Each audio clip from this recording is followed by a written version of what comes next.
The village of Bere, where we live, is a difficult village for the local people to live.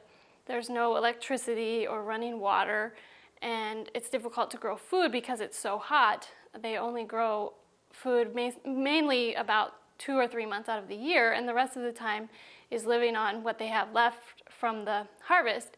And so as a result, we see a lot of malnourished children. And we had one boy come about a year ago who was older than our oldest son, about 3.5 or something, and he was smaller than our youngest daughter, who was barely 2, and he couldn't walk, and he just, looked terrible. So we tried to tell the mother some things she could do. We gave her some soybeans and told her to mash those up and give them to him every day so he would get some protein and so on. And he might have been doing a little bit better, but then we had to leave for a while, and when we got back, they live a long ways away, we couldn't find them. And finally, just recently, they came back, and he was barely walking, but still not doing a lot better than a year ago. And so I said, we have to do something, or this boy is not going to live. And we took him to the hospital, treated him for malaria and giardia, parasites, and then started feeding him every day, giving her food. And within a couple of weeks, he was so much better, smiling and playing a little bit, even walking a little bit, although, it's going to take a long time for him to regain all that muscle. But the main thing that they eat is millet and sorghum, which is grains, and they just grind it up and mix it with water, and they drink that. And the kids may go for 3, 4, 5 days, and that's all they eat. And so we're just trying to educate them that you have to have some nutrients in this food, or the kids are not gonna thrive. So we're thinking about starting a nutrition center where the kids can come, we can feed them.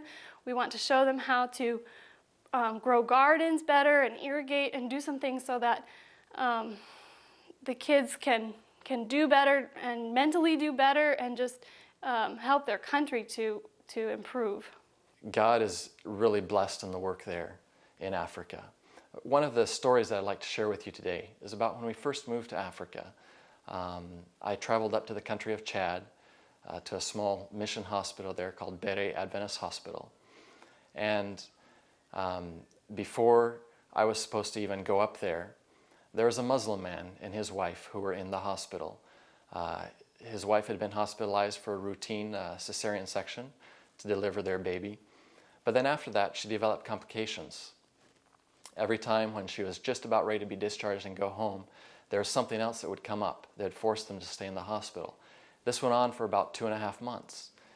While the husband was there, he was watching the operation of the hospital, and he would see the doctor go up to the capital city and come home very tired from the rough travel on the roads. And during that time, he was also attending morning worships where they get together and sing and tell about stories from the Bible. Well, during that time, he would stay kind of in the background because he didn't want to be associated with this group really. But as time went along, he became more and more friendly and advanced to sit down with them. And about the time that his wife was supposed to go home again, he was sitting in a morning worship. And they asked, does anybody here have a prayer request? And he raised his hand, and everybody looked and thought that was a little strange for this man to be having a prayer request. But they said, what is your prayer request? And he said, I've seen what happens here at the hospital. I've seen how the doctor gets tired traveling on these terrible roads here in the rainy season.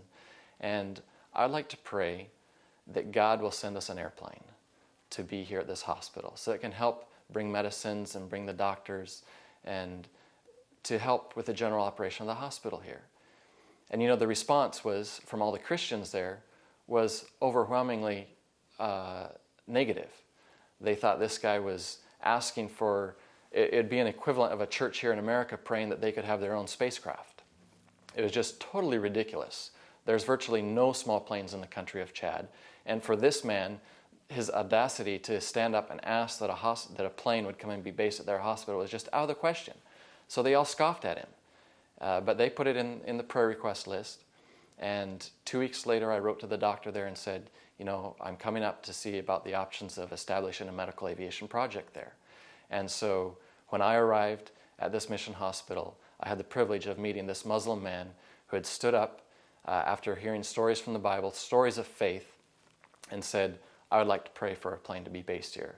About 2 months later, we moved to that small remote village, and now there's a plane based at that small hospital. You know, the medical aviation work, the schools, the television networks have been moving forward tremendously well. God is blessing. We see His hand at work as these projects move forward. But this all comes with a cost.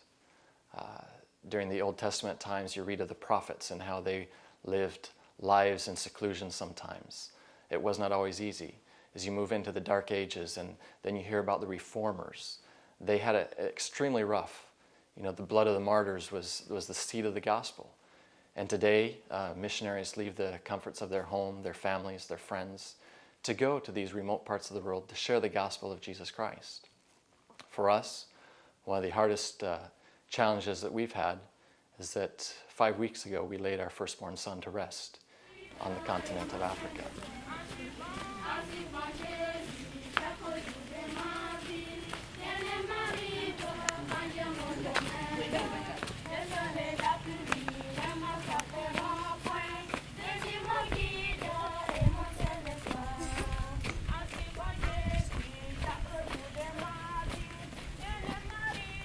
We know that we'll see him again soon, but it is a challenge, and this work will go forward only through extreme sacrifice.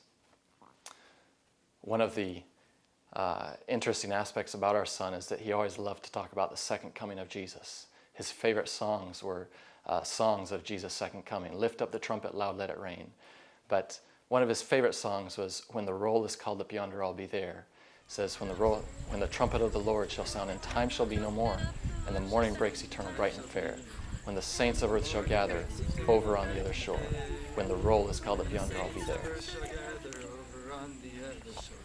And the roll is called up yonder, I'll be there.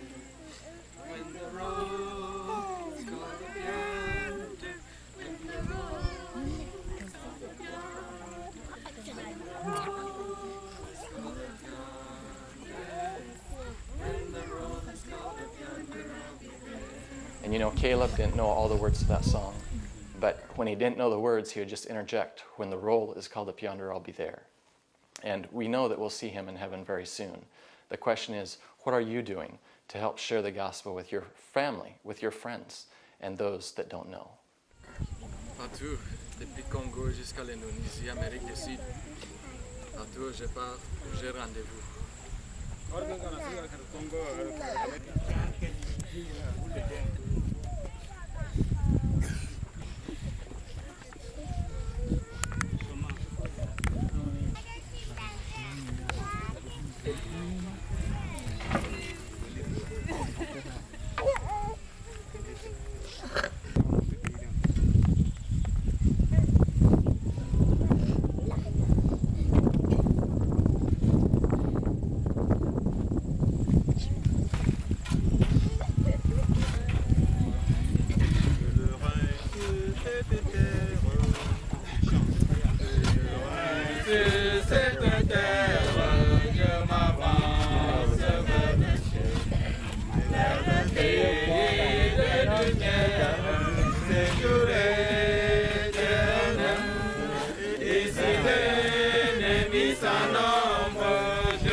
Je suis ton sauveur, travailler pour être maître, le servir en attendant. Hallelujah, hallelujah, Jésus Koboran, comme la vie, hallelujah. Hallelujah, hallelujah, Jésus Koboran, comme la vie, hallelujah.